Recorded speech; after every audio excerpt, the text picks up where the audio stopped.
नमस्कार, आप देख रहे हैं टीवी 29 न्यूज। में हूं आपके साथ उमेश पाल। हमारे साथ इस समय हमारे गेस्ट हैं पूर्व राज्य मंत्री सतीश पाल जी, उत्तर प्रदेश से। उत्तर प्रदेश की धरती से चलकर आए कन्नौज से, और यहां दिल्ली में अपना दमखम दिखाने के लिए भारतीय जनता पार्टी को एक ऐसा प्रोग्राम करने जा रहे हैं जो खास तौर से पिछड़ा अति पिछड़े वर्ग को बहुत ज्यादा जरूरत है। तो मैं जानना चाहूंगा आखिरकार मंत्री जी किस तरह का प्रोग्राम करना चाहते हैं और कहां कहां किस तरह की कवायद चल रही है। जी मंत्री जी, बहुत बहुत धन्यवाद आपको उमेश पाल जी। आपने ये प्रश्न किया। ये जो तालकटोरा स्टेडियम में जो कार्यक्रम है, ये भारत के उन कमेरे लोगों की जो समस्याएं हैं, अति पिछड़े की, चरवाहों की, किसानों की, मजदूरों की, जो भेड़ बकरी चरा करके अपना उदर पालन करते हैं और साथ में किसानी करके दूसरों को खिलाते हैं, अपना अन्न पैदा करते हैं, अपना दूध पैदा करते हैं और देश के लोग खाते हैं। वो जो मुख्य धारा से हटे हुए हैं, खास करके जब से देश आजाद हुआ है, नौकरियों में, राजनीतिक भागीदारी में जहां उनको होना चाहिए वहां उनको मिला नहीं। क्यों नहीं मिला, इसका हमने काफी चिंतन मनन किया। क्योंकि मैं किसान का बेटा हूं, गडरिया समाज में पैदा हुआ हूं, गडरिन की कोख से पैदा हुआ हूं, चरवाहा समाज में पैदा हुआ हूं। तो मैंने समझा कि जब से रिजर्वेशन हुआ 1977 में, पिछड़े वर्ग का रिजर्वेशन स्वर्गीय रामनेश यादव जी 15% करते हैं। तब से जो 15% उत्तर प्रदेश में जो नौकरियों में भर्ती हुई, उनमें भी पिछड़े वर्ग की दो जातियां, जिनको मुझे कहने में कोई दिक्कत नहीं है कि अहिर और कुर्मी, वो लोग इसलिए ज्यादा हिस्सा पा गए, पूरे का पूरा पा गए, क्योंकि वही लोग पढ़ाई में आगे थे, वही सत्ता की भागीदारी भी उनकी थी। अगर बात करें यादव की या कुर्मी की, तो क्या ये पिछड़े में भी अगड़े हैं? हाँ, निश्चित है। बहुत अच्छा सवाल किया आपने। वो अपने आप हो गए और अपने दम पे हो गए, क्योंकि वो शिक्षा में आगे थे, वो राजनीति में आगे हैं। राजनीति में आगे इसलिए हुए कि यादव की तो जनसंख्या है, और ये कुर्मी बिरादरी, लोधी बिरादरी, गुजर बिरादरी, जाट बिरादरी, ये सब कलेक्टिवली रहते हैं। जैसे पश्चिम में जाट और गुजर रहता है, पहले तो जाट पिछड़े में नहीं था। सन 2000 में स्वर्गीय राम प्रकाश गुप्ता जब उत्तर प्रदेश के चीफ मिनिस्टर थे, तो उन्होंने इनकी मांग थी और इनको पिछड़ों में शामिल कर दिया, तो उत्तर प्रदेश में पिछड़ों में शामिल हो गए। लेकिन जो कुर्मी और अहिर की बात की आपने, वो लोग राजनीतिक रूप से सन 54 में ही पहले मंत्रिमंडल में शामिल हो पाए थे। स्वर्गीय लक्ष्मी शंकर यादव, और 62 में स्वर्गीय जयराम वर्मा जो कुर्मी थे वो यादव थे। ये भी बहुत पीछे थे नौकरियों में, 77 के पहले बहुत पीछे थे। नहीं तो आज आप निकलवा लीजिए कि भर्ती शुरू हुई है सन 52 से, और 52 से और 77 के रिजर्वेशन के पहले पीसीएस अफसर और पीपीएस अफसर या प्रदेश की नौकरियों में, उत्तर प्रदेश की नौकरियों में ये लोग कितने हैं, तो ये मैं मान जाऊंगा ये बहुत बड़े तीरंदाज हैं। इस प्रोग्राम के तहत जो तालकटोरा स्टेडियम आप करने जा रहे हैं मंत्री जी, तो इस प्रोग्राम की मेन रूपरेखा और खास करके आपकी डिमांड क्या होगी अति पिछड़े वर्ग के लिए? मेरी डिमांड तो पूरे हिंदुस्तान के लिए है, और पूरे हिंदुस्तान में मैं बहुत धन्यवाद करना चाहता हूं नरेंद्र मोदी जी को, जब से प्रधानमंत्री बने हैं, क्योंकि वो भी अति पिछड़े समाज से आते हैं। बिल्कुल। उन्होंने जस्टिस रोहिणी जी के नेतृत्व में एक आयोग बनाया, जिनको दिया कि ये आप बताओ कि किसको कितना लाभ मिला। उस रोहिणी आयोग की रिपोर्ट चौंकाने वाली है। बहुत सी जातियां जिनको नगण कोई भागीदारी न नौकरियों में मिली, न राजनीतिक उसमें मिली। मैं चाहता हूं कि वो रिपोर्ट जस्टिस रोहिणी जी ने महामहिम राष्ट्रपति जी को, मुर्मू जी को सौंप दी है। वो रिपोर्ट सार्वजनिक हो, उसको हम लोग पढ़ें। वैसे कुछ आई है, कुछ मेरे पास है, मैं आपको दूंगा। उस रिपोर्ट में को लागू किया जाए। अगर कुछ कमी है तो सार्वजनिक जब होगी तो उसमें आपत्तियां मांगी जाए और उसको करा जाए। उसका आयोग का भी कार्यकाल भी उन्होंने बढ़ा दिया है। और उसको उसको लागू किया जाए।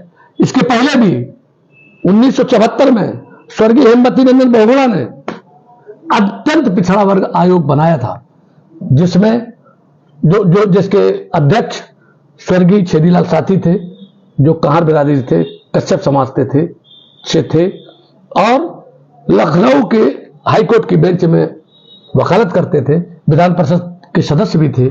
बहुत अच्छे आदमी, बड़ी मेहनत के साथ उन्होंने जो रिपोर्ट तैयार की है उसमें राजनीतिक स्थिति के बारे में भी है, जो बड़ी चौंकाने वाली है कि सन 36 में चुनाव होता है। उस समय जो शेड्यूल कास्ट के लोग भी चुने जाते हैं, लोगों को जानकारी नहीं है कि पहला चुनाव कब हुआ। पहला चुनाव 1936 में होता है। अछूत जात का चयन कब हुआ, चिन्हीकरण कब हुआ? साइमन कमीशन के समय पर हुआ। 36 में चुनाव हुआ उनके नाम पर, उसमें 2 मंत्री शेड्यूल कास्ट के बनते हैं और इसके बाद 38 तक मंत्रिमंडल रहता है। फिर अंग्रेजों से कुछ झगड़ा हुआ होगा, फिर देश आजाद हो गया 38 के बाद। इसमें इस कमीशन के तहत आप इस कार्यक्रम के थ्रू चेंजिंग क्या लाना चाहते हैं? हम पहले लोगों को क्या लाभ मिलेगा? जागरूकता पहले पैदा करके देश में। मैं चाहता हूं जब तक जो लड़का भूखा है और दूध पीना चाहता है और अबोध भी है तो रोता है, चिल्लाता है, पैर पटकता है।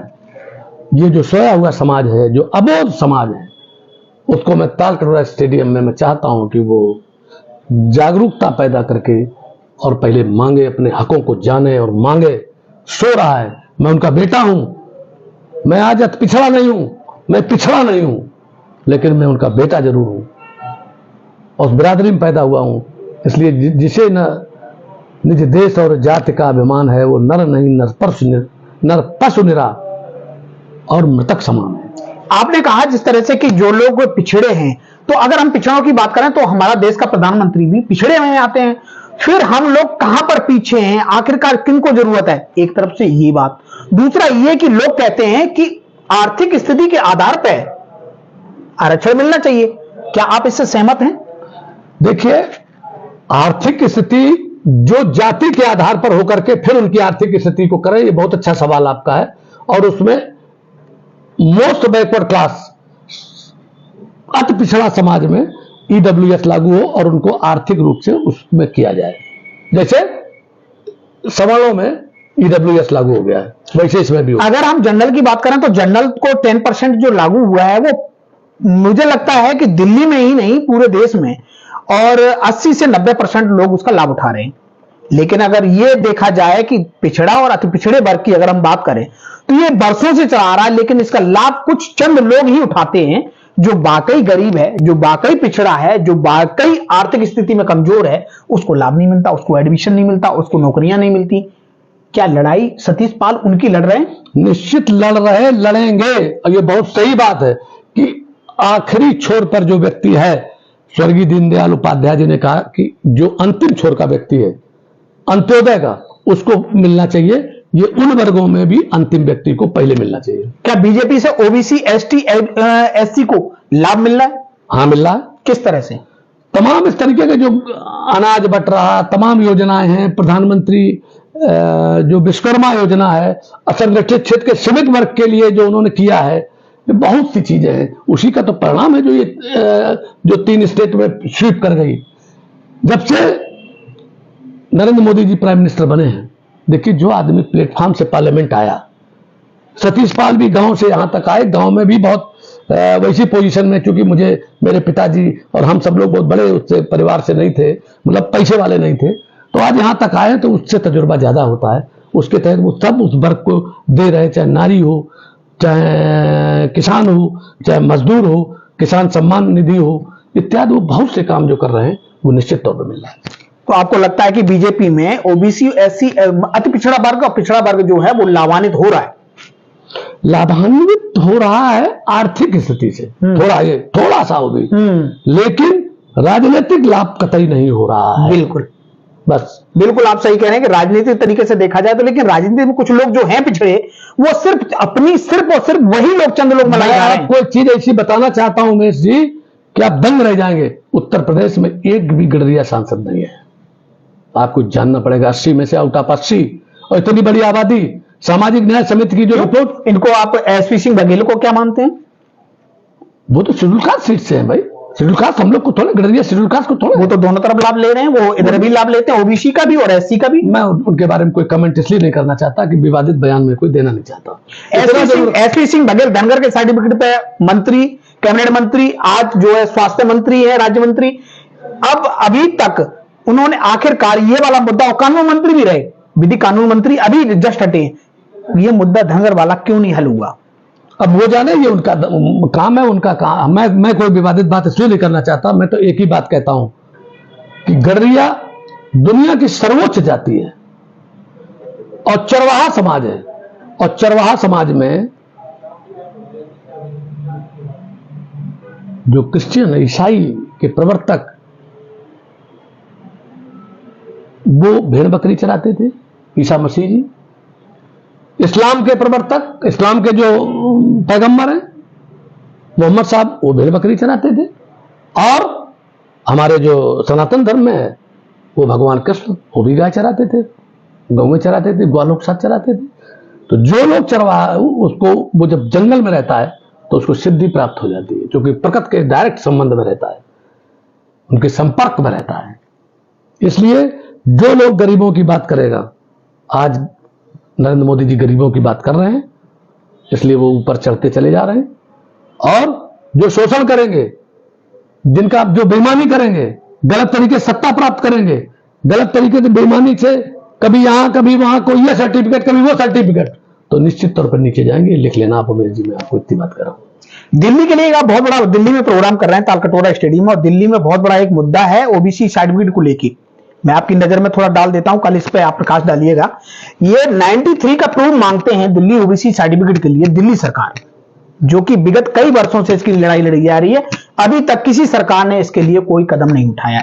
93 का प्रूफ खत्म होना चाहिए। जो आया है उसको सर्टिफिकेट बनवाने के लिए 93 का प्रूफ कहां से लाएगा? ये सही है गलत? बिल्कुल गलत है भाई। उसकी जहां से वो आया है वहां से आप उसका प्रूफ मांग लीजिए। दिल्ली का प्रूफ कहां दे देगा वो? 93 का प्रूफ मांगते हैं। नहीं, गलत है। अच्छा छोड़िए, कल की रैली में तालकटोरा स्टेडियम में कितनी भीड़ रहने वाली है, कहां से लोग आने वाले हैं, और किन खास मुद्दों पर बहस होगी? देखिए, तालकटोरा स्टेडियम अपने आप में बहुत ही यशस्वी जगह है, इसीलिए मैंने उसको रखा है। और हर चीज का जगह का ही प्रभाव होता है। जब भगवान कृष्ण विचार कर रहे थे सब लोग मिल करके, पांडवों के साथ बैठ करके, कि महाभारत का युद्ध कहां हो, तो उन्होंने कुरुक्षेत्र को चुना था। इसलिए मैंने बहुत तरीके से सोच विचार करके, बहुत दिनों से सोच विचार कर रहा हूं कि पहली शुरुआत में पूरे देश के लिए कहां से करूंगा, उसको मैंने तालकटोरा स्टेडियम चुना। और उसमें जितनी भी जगह है, उसमें हरियाणा से, उत्तरांचल से, हिमाचल से, पंजाब से, जम्मू कश्मीर से, और इधर राजस्थान से, इधर गुजरात से, उत्तर प्रदेश से, बिहार से, और दिल्ली प्रॉपर से, सब जगह से लोग आएंगे।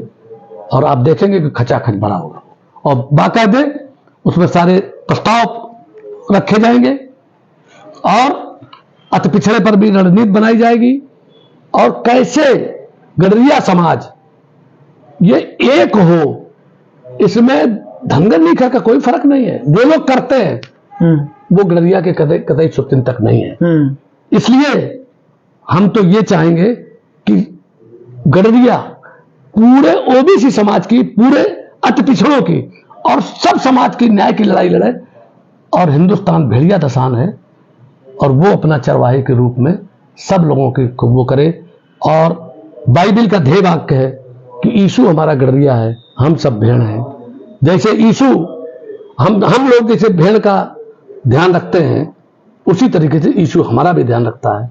तो इस ध्येय वाक्य को, और सनातन धर्म में भी बहुत सारी चीजें हैं, उनका सबका करके, और हम लोग मानव समाज को स्त्रियों के सम्मान के लिए, महिलाओं के सम्मान में, नारी निंदा ना करो नारी नर की खान, नारी से नर होते ध्रुव प्रहलाद समान, हम सब लोग। इसलिए एक ऐसा आदर्श प्रस्तुत करना चाहते हैं कि साल भर के अंदर आप ये देखेंगे उमेश जी कि कितना बड़ा परिवर्तन आता है, और कितने गड़रियों में नेता पैदा होते हैं, और सारे जितने गंदे लोग हैं उनको निकाल करके फेंक देते हैं। मंत्री जी, अब मैं थोड़ा सा एक अंतिम सवाल आपसे करूंगा कि अब तक जो ओबीसी अति पिछड़े के साथ अन्याय होता रहा, लोग छल करते रहे, और अपना मुद्दा सिद्ध करने के बाद वो जो है यहां से निकल गए। मैं किसी का नाम नहीं लेना चाहूंगा, लेकिन ऐसे बहुत लोग हैं पार्टियों में। बीजेपी के कौन लोग आने वाले हैं जिनके सामने आप बात रखेंगे? ऐसे कौन बीजेपी के कोई पार्टी के नेता कोई आएंगे जिनको आप ये सुनाना चाहेंगे, आखिरकार देश तक, देश के प्रधानमंत्री तक ये बात पहुंचे? ऐसा कौन आने वाला है? किसी को मैंने बुलाया नहीं है। अभी मेरा वहां जो चिंतन मनन होगा, बातें होंगी, बैठ के प्रस्ताव पारित होंगे। जो प्रस्ताव पारित होंगे उनको हमारा प्रतिनिधिमंडल विभिन्न लोगों से उसमें मिलेगा। जैसे भेड़ बकरी के लिए गवर्नमेंट ऑफ इंडिया की स्कीम है, पशुपालन विभाग की, कि 100 भेड़ बकरी पर 20 लाख रुपया का लोन करा के 10 लाख रुपया छूट, 200 पे 40 लाख रुपया की 20 लाख रुपया छूट, 300 पे 60 लाख रुपया 30 लाख रुपया छूट, 400 पे 80 लाख रुपया का लोन और 40 लाख रुपया छूट, 500 पे 1 करोड़ रुपया का लोन 50 लाख रुपया की छूट। तो मैं कहता हूं कि 20 लाख को आप मुद्रा लोन के तहत कर दो, जिसकी गारंटी सरकार ले और हमारे चरवाहा समाज के लोग उसको चराएं, और 10 लाख रुपया की छूट प्राप्त करते हुए और देश की सेवा करें। जब इस सारे पशु समाज के प्रजनन और तमाम चीजों में हमें बढ़ाना पड़ेगा। मैं अभी 3 दिन पहले करनाल में इसी तरीके का इंस्टीट्यूट बनाया, उसको मैं देख रहा था। वहां लोग मिले हमें, एक साइंटिस्ट है मिस्टर निरंजन जी, हमारे हमीरपुर के जालौन के रहने वाले। दूसरे वहां रणधीर सिंह पाल है, जो पाल युवा महासभा में राष्ट्रीय अध्यक्ष रहा था, और वो वहां के हमारे प्रदेश अध्यक्ष रहे थे। वो वहां पर वित्त अधिकारी है, अकाउंट अफसर है। वो सब लोगों ने हमको दिखाया, कल कुरुक्षेत्र से ले आए हमको और दिखाया। बहुत बड़ा काम हो रहा है इस समय, वो सब काम करने हैं। अंत में हमारे चैनल के माध्यम से कल के लिए जनता से क्या अपील करना चाहेंगे? ओबीसी और जितने लोग आओगे, जितने लोग भाग लोगे, उतने ज्ञान प्राप्त करोगे। और हम तो कहते हैं मिटा दो अपनी हस्ती को, अगर कुछ मर्तबा चाहो, दाना खाक में मिलकर गुले गुलजार होता है। क्या बात? एक दाना जब पृथ्वी पर जाता है तो अपना अस्तित्व मिटा देता है, लेकिन उसमें सैकड़ों दाने ऊपर लगते हैं। इसलिए आप लोग सब जागो और भाग लो, और कार्यक्रम तुम्हारा है, उसमें हर तरीके से आप भाग लो। हम सबको आमंत्रित करते हैं। यही बात कहते हुए आपको बहुत बहुत धन्यवाद। आप सुन रहे थे उत्तर प्रदेश के पूर्व राज्य मंत्री सतीश पाल जी को, जिनका कल प्रोग्राम है तालकटोरा स्टेडियम में पिछड़ा अति पिछड़ा वर्ग के लिए। खासतौर से ये गोष्ठी है जागरूक करने के लिए कि आप किस तरह से अपने अधिकार को किस तरह से जानेंगे, आपका अधिकार क्या है। ये महासम्मेलन है, इसमें आके आप भी अपनी आहुति डालें और इसको समझें। धन्यवाद।